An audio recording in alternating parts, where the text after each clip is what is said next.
Chukwu nyere anyị ozi Osondi Owendi ngozi Chukwu nyere anyị ozi Osondi Owendi ngozi Chukwu nyere anyị ozi Osondi Owendi ngozi Chukwu nyere anyị ozi Osondi Owendi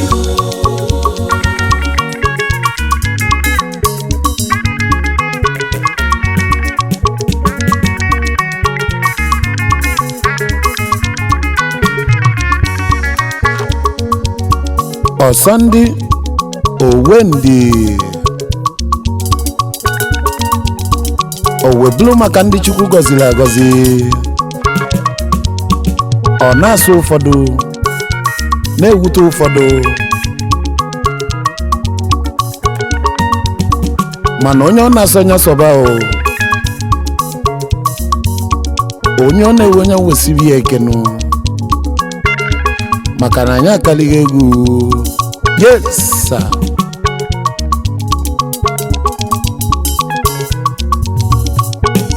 Unafugo na Chukwu gọzila anya gọzi na Chukwu bunyela anyị ike n'ụwa ọ na-ewute ụfọdụ ọ na-asọkwazi ụfọdụ ọnọdụ ugo n'ọdụrụ n'egbe mma ife ugo jibụla eze nnụnụ inelu anya n'ọdụrụ n'egbe mma ya ka egbe eji etighali mmiri malụ ugo salụ ugo arụ mmiri ugbo na-eji warụ ya ka ugo ji wesa ụkwụ ya n'ụwa o webala ugo n'ife ugo webula eze nnụnụ ya ka ngozi Chukwu nyere anyị ji kalịsịa ngozi Chukwu nyere anyị ngozi Chukwu nyere anyị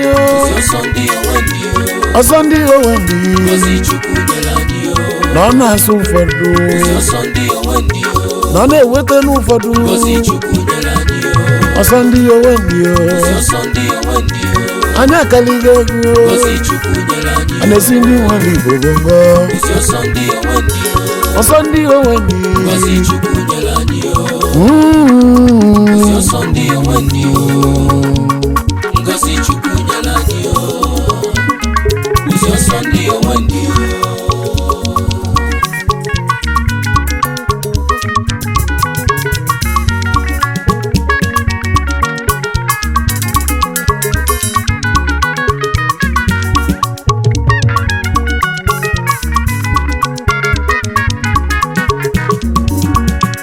onye nwere ifeọma ọ na-enu uwe inele anya n'ifeọma ya elu ya ka onye iwe na-atarụ onye nwụli nya nwe mmeli maka na onye nwere ifeọma na-enu ụwa nọ na ifeọma ya elu ya aka nọ unafugo n'ije n'ụwa ọkịka na-esokwu ọkịka dị atọ onye aka ya melu nji wee kwe n'egwu ọ bụ isi bụlụ isi ọdụbe nwenube nke chinyere anyị n'enu ụwa ka iji kalịsịa ewetara ya n'iwe esitere ya n'ọnwụ nke chinyere onye n'enu ụwa ka iji kalịsịa n'ọbụ chi na-emeze onye chi mere eze n'enu ụwa bụrụ eze onye chi tubelu ugo na-ya etu ugo si n'obi Chukwu onye Chukwu gọziri n'enu ụwa onye ga-akọcha onye chi bugolu n'enu ụwa onye ga-ebutu onye chi buturu n'enu ụwa onye ga-ebugo chi na-emeze ọrụ obodo ekwelugo a na-esi ndị nwere Igbo bongo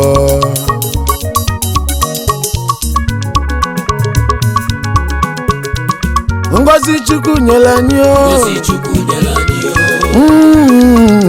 Osondi Owendi Osondi Owendi ngozi Chukwu nyere anyị na ọ na-asọ ozu ụfọdụ Osondi Owendi na ọ na-ewezi ụfọdụ ngozi Chukwu nyere anyị Osondi Owendi Osondi Owendi ngozi Chukwu nyere anyị ngozi Chukwu nyere anyị Osondi Owendi ngozi Chukwu nyere anyị ngozi Chukwu bunyere anyị Osondi Owendi ngozi Chukwu nyere anyị Osondi Owendi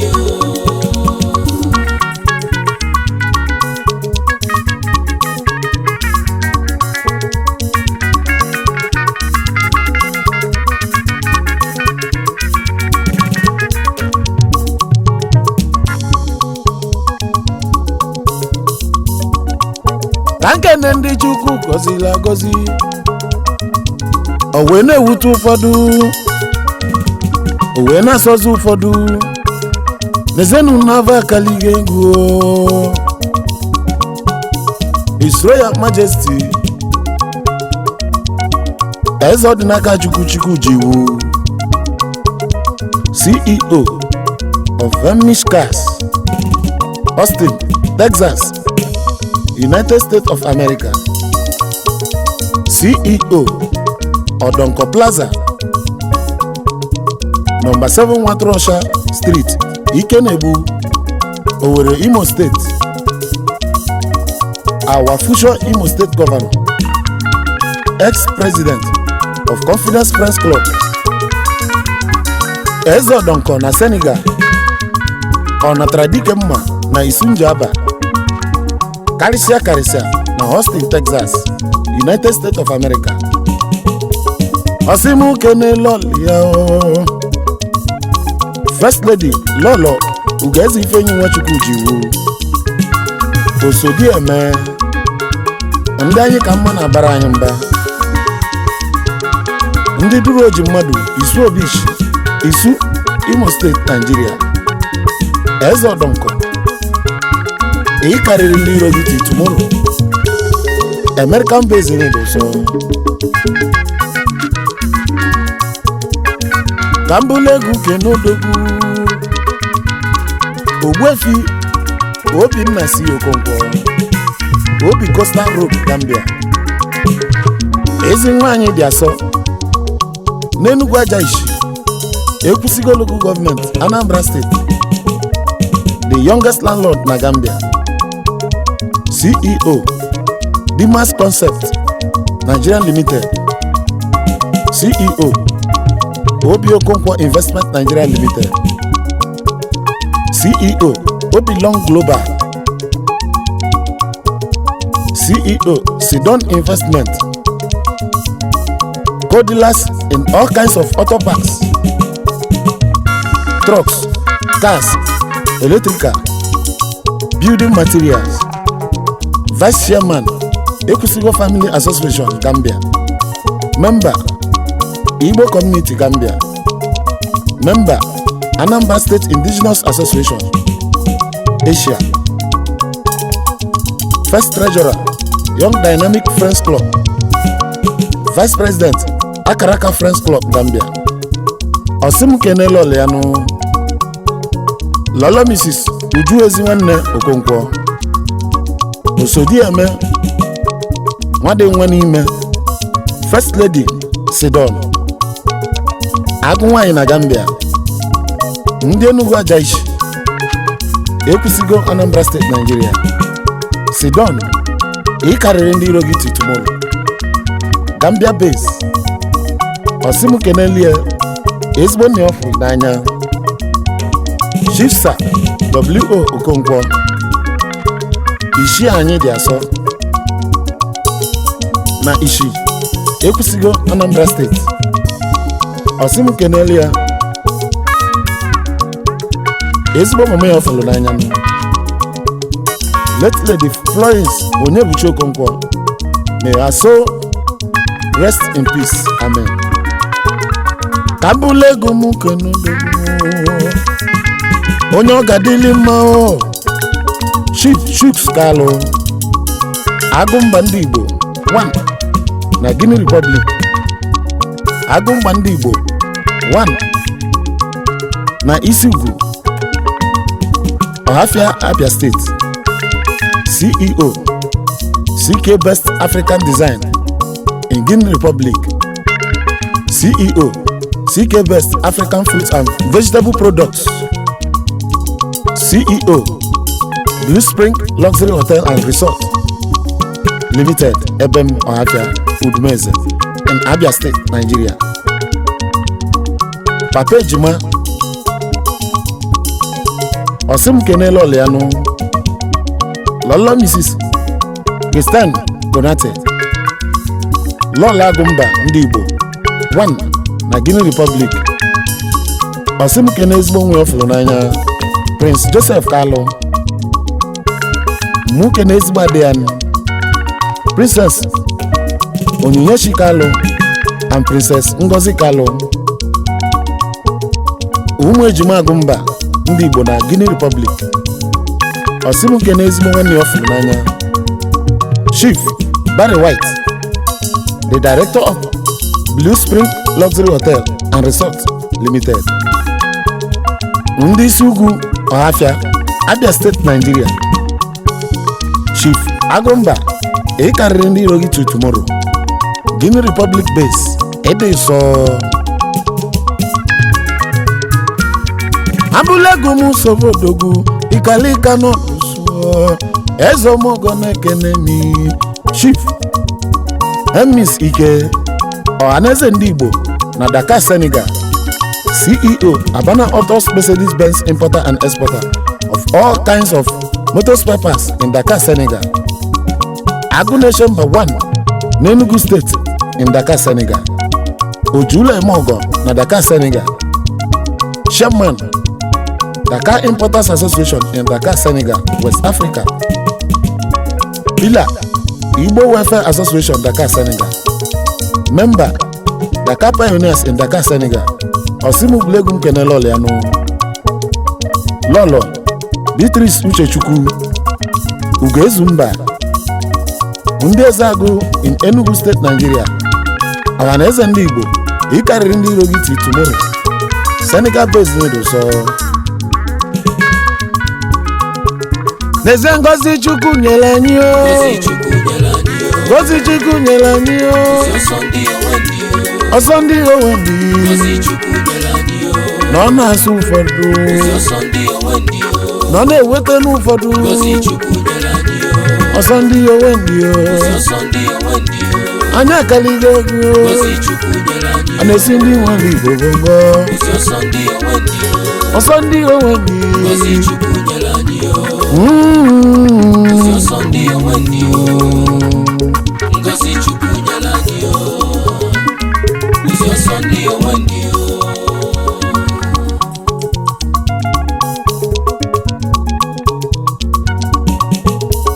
Abụlegum Kenodogu Ezomogo Nodosu.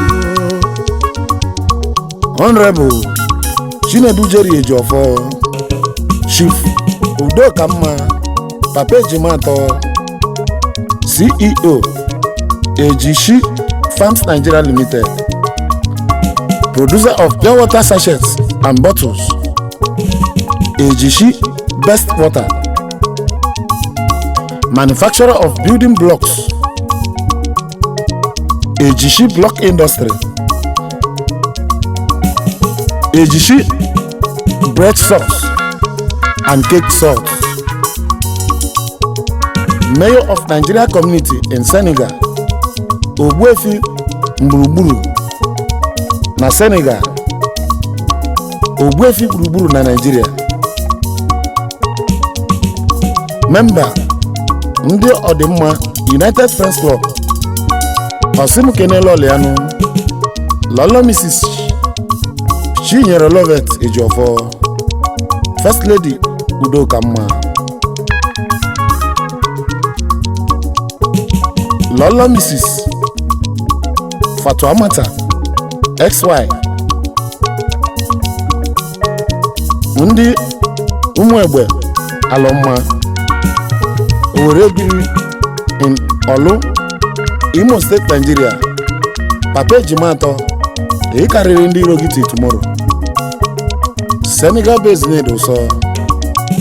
Kambulegum Kenodogu Dogu ni so. Mazi Emenike Mokwugwo. Ezigbo onye mgbakwa Bogide Menaik Worldwide. CEO of Rapon Global Resources. Importer and exporter of all kinds of cars. Chairman Mbaku Progressive Union, Morocco. Executive member of Igbo Community in Morocco. Member of Ohaneze ndị Igbo na Abuja, Nigeria. Member of Mbaku in Diaspora. Member of Anambra State Community Meeting in Casablanca, Morocco. Onye Mudiana Amezika in Anambra State, Nigeria. Menaik worldwide. Ị karịrị ndị iro gị till tomorrow. N'ezienụ n'onye ọ ga-adịrị mma. Eze Ọmọgọ Chief onye eze Alimọnụ. Afụ nwe lụta nna ya Alhaji One na ụmụ Owerri Obosasa Ọhaji, CEO of the Gila Boutiques, Rice Road, Owerri, Imo State. Importer and exporter of packaged accessories, Douglas Road, Owerri, Imo State, Nigeria. Social welfare of Ohaneze Ndị Igbo in Egypt. Member of Imo State Progressive Union, Egypt. Member of Ohaji people in diaspora. Member of ACA in diaspora. Osim Kene Loliano, Lola Mrs. Shoma Onyeze Alimọnụ. Enyi dia one na-asa Ọhaji. Kelee onye eze. Ị karịrị ndị iro gị till tomorrow. Ndị ụmụ Owerri Obosasa Ọhaji in Imo State, Nigeria, Egypt based na-edoso. Ekene dịrịla Eze Ọmọgọ n'Osogbe Bili. Mr. Chukwubike Nwagụ Agụba ndị eze 1 n'Ọlụ, Imo State. Managing Director of Ever Victory Aluminium Company Nigeria Limited. Head Office Kilometer 9 Owerri Olu Road, Ụgbọ Mmiri, Owerri, Imo State, Nigeria. Branch Office Ikotep Bene Uyo Road beside Waterboard, Uyo, Akwa Ibom State. CEO Subsidiary of Ever Victory Aluminium Company Limited. Manufacturers of all kinds of high quality aluminium roofing sheet, stone coated roofing tiles, water collector, door accessories and general merchandise. Osimu Kene Loliano, Lolo Mrs. Uchechi Online Kizito. Sugar Agụba ndị eze. Agụba ndị eze 1. Ị karịrị ndị iro gị till tomorrow. From Egedegum, Olu, Imo State, Nigeria. Nigerian based na-edoso.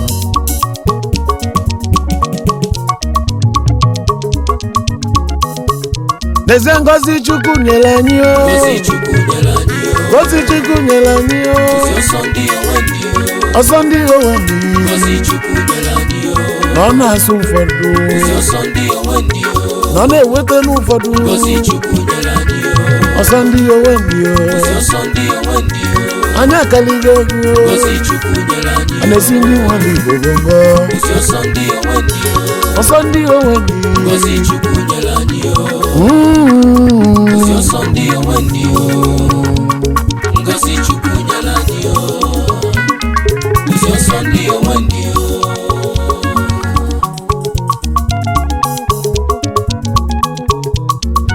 Ambulego mu kenu dogo nyoga dilema Omongo. Baron Stephen Favor Chidera Duro Bineke. World Bank na Gambia. World Bank na Manato in Idato South Local Government, Imo State. Ọgaranya eji agamba n'ala Igbo niile. Nwoke ọma enyi ọha. Nwafa Manato in Idato South Local Government, Imo State. Nwoke dị ọra mma. Odogwu na Gambia. CEO World Bank Ventures, subsidiary of Jeff Dave International Global Ventures, USA, United States of America. Dealers of all kinds of auto spare parts. Osimu Kene Loliano, Lolo Mrs. Ugonna Vivian Francisca Duro Bineke, Obidia Osodieme 1 na Gambia. Greetings to everybody of Lonanyano. Shimdi Omimi, Marvelous, duru obi na-eke Baby Eziadu Ukwu World Bank. Greetings to late Chief Emmanuel duru obi na-eke Ochiri Ozua one na Amanato. Ezigbo nne ọfụrụ n'anya nụ ọsịmụke na ezigbo nne ya nụ Lolo Mrs. Francisca Akwuekwu duru obi na-eke ụmụke na ezigbo oge ọfụrụ n'anya late Nze Uzoma Jude Mmadụ ụmụke na ezigbo oge nwanyị Lolo Mrs. Caroline Nwaka Ego Mmadụ air condition nwanyị ọma ndị Amanato in Idato South Local Government Imo State Nigeria unu akaligo ndị iru unu tomorrow ka m bịa bezi unu doso ka m bụ legu soro odogwu n'ezi onye ọ ga-amalụ mma Nze Chukwuemeka Kingsley si of Egbu Nze Ebubedike 1 na Ubaheze Orodo Odimbueme 1 na King of Kings St. James Catholic Church Aba CEO Klinsman Films Nigeria Limited Member of King of Kings Catholic Club Treasurer Umuakaraduru Family Meeting Abroad Chairman of Ubaheze Autonomous Community Osim Kene Lolia Lola Mrs. Papatu Nkerika of Egbu Audia ID Mother na Catholic Church Aba karịrị ndị Irogiti tomorrow ndị Ubaheze Orodo in Imo State Nigeria Nigerian based Neduzo Kambule Gumu Kenondogu show promoter n'onyo gadele mma Mr. Iwuze Uche Nelson Yenyudo Kama Uche Mbaye Uche Boas na Portugal Lisbon Ọgbaka Arioji Obuwere ụzọ ndị egwu Igbo Highlife na mba niile an international music promoter worldwide founder Dakar Pioneers in Senegal founder ndị ọdịmma United Friends Club founder Akaraka Friends Club Gambia member of Alaba Friends Fun Club Bamako Mali member Igbo Progressive Union Bamako Mali member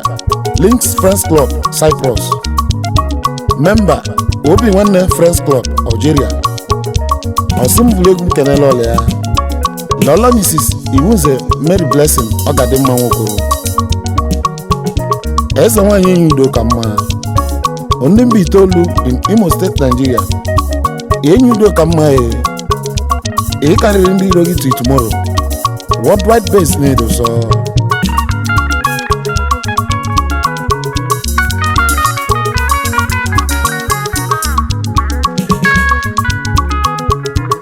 Ngozi Chukwu nyela anyị one n'ụwa ka iji wee kalịsịa anakalịsị na nkịtị Udogwa bụrụ ọnọ n'nkịtị Udogwa mere ive o ji bụrụ odogwu ụmụ nwanyị etenye mmanwụ ọrụ ọnya ka anyị ji kalịsịa maka na abada nwere onye na-ekwesị echichi nwere onye na-ekwesị Ngozi Chukwu nyela anyị Nyaka ụfọdụ ji atajila anya Ngozi Chukwu nyela anyị Ngozi Chukwu nyela anyị